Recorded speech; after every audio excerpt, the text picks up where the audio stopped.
On March 8, 2014, a Malaysia Airlines aircraft took off from Kuala Lumpur, but it never reached its destination Beijing. Until today, nobody knows exactly where the aircraft went. However, 8 years later, there were reports that the location of this missing aircraft had been identified. Welcome to WonderNext, where knowledge meets wonder. Dear friends, it was March 8, 2014, a day that would never be forgotten. Malaysia Airlines Flight MH370 was scheduled to fly from Malaysia's capital, Kuala Lumpur, to China's capital, Beijing.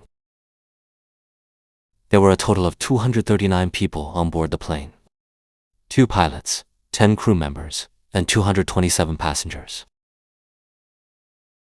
A large number of the passengers were citizens of China. Both pilots were highly experienced. Captain Zahari Ahmad Shah had 33 years of flying experience, while the 27-year-old co-pilot, Fariq Abdul Hamid, had 7 years of flying experience. According to reports, there were no mechanical or electronic problems recorded on the aircraft. The journey from Malaysia to China was considered a normal, routine flight, just like previous flights. The flight between Malaysia and China usually took around 5 hours and 34 minutes, and the return journey from China to Malaysia also took the same amount of time. However, that day was different for this plane. Although the flight was only supposed to take 5 hours and 34 minutes, the plane was filled with more. With that amount of fuel, the aircraft could fly for around 7 hours and 41 minutes. Airlines carry extra fuel for situations such as bad weather, emergencies, or when an aircraft needs to change its route and land at another airport instead of its original destination. It was 12:42 a.m. on March 8, 2014, when Flight MH370 began its journey as scheduled. After takeoff, the plane headed towards the South China Sea. 20 minutes later, at 1:09 a.m., the plane's transponder sent its GPS location to Kuala Lumpur Airport's radar. The transponder is an automatic system installed on a plane that regularly sends its location signals to nearby air traffic control radars after short intervals. Until this moment, everything was going normally and according to plan.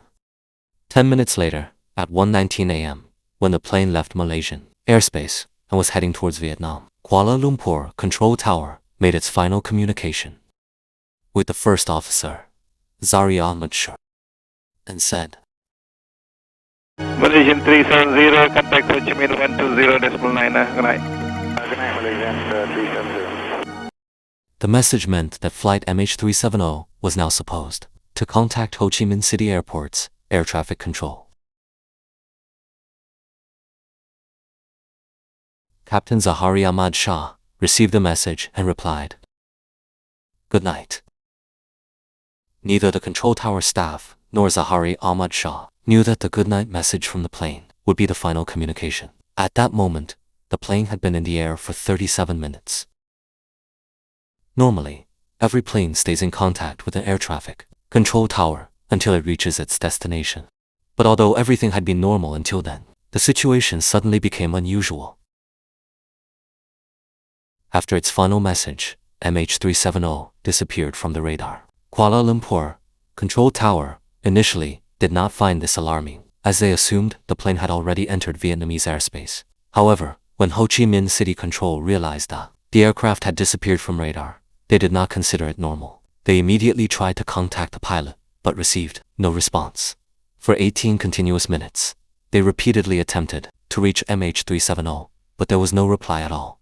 Ho Chi Minh City Control then contacted Kuala Lumpur Control Tower and informed them about the situation.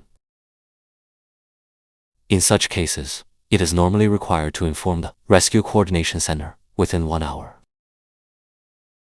However, Kuala Lumpur Control Tower reported the incident to the rescue center only after about 4 hours, which was already a significant delay. By 6:15 a.m., the flight was supposed to have landed in Beijing. There was still hope that it might arrive safely, but there was no positive signal. By 6:30 a.m., search operations were launched in the areas where the flight was believed to have disappeared. 7 countries joined the search mission. In total, 34 ships and 28 aircraft were deployed to search the Gulf of Thailand and the South China Sea. Unfortunately, no trace of the flight was found. The entire world was shocked and deeply concerned about the incident. The sudden disappearance of a passenger flight was something no one could easily explain. For the next 4 days, the search operations continued, but no positive news was found. However, on the 5th day, a shocking update emerged that surprised all rescue teams.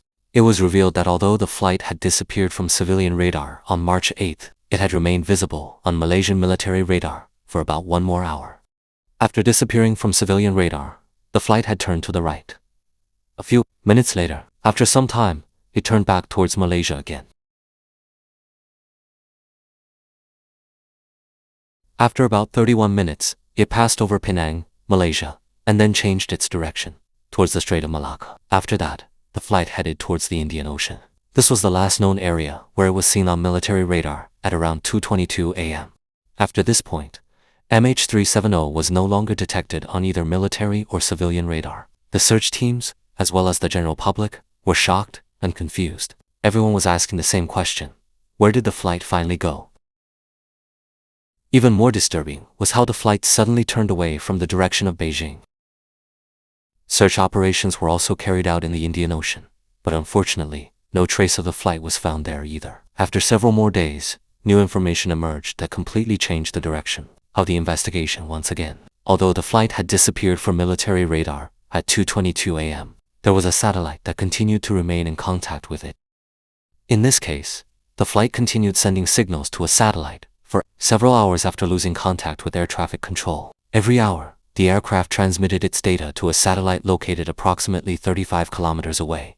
From the data sent to the satellite, the aircraft's continued movement was also determined. It was determined that the aircraft had been flying over this area of the Indian Ocean for 5 hours. At 8:19 a.m., the aircraft made its final attempt to communicate with the satellite. This was the last known signal received from MH370. Meaning, while the rescue teams were conducting the initial search for the aircraft was actually flying over the Indian Ocean at that time, and this location of the aircraft was very far from the original location. Researchers estimated that the aircraft was located about 2,000 kilometers west of Australia, where the aircraft lost contact with the satellite. It means that from Kuala Lumpur to this location, the aircraft had been flying for a full 8 hours, which was also the estimated amount of fuel available on the aircraft. Therefore, it became clear that the aircraft crashed and sank in this exact area of the ocean.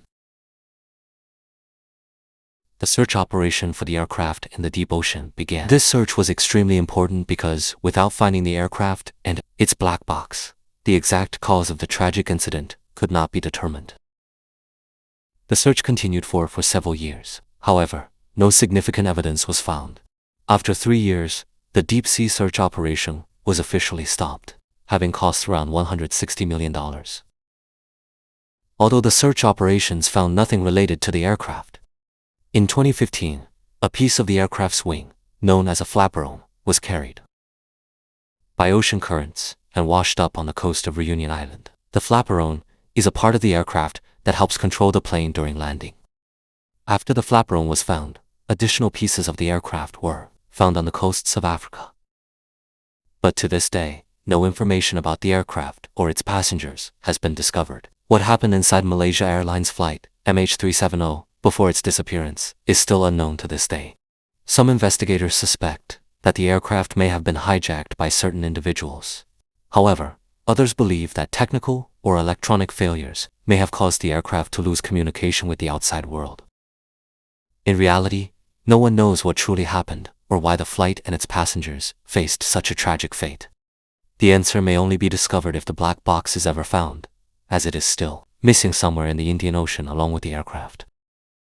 The aircraft black box is a device that records flight data and cockpit conversations to help investigators determine the cause of an accident. 8 years after the disappearance of this aircraft, hope of finding it was raised. A British aerospace engineer, Richard Godfrey, claimed that he had identified the exact location of the missing aircraft using a method called weak signal propagation analysis. Surprisingly, the location he identified was also in the Indian Ocean.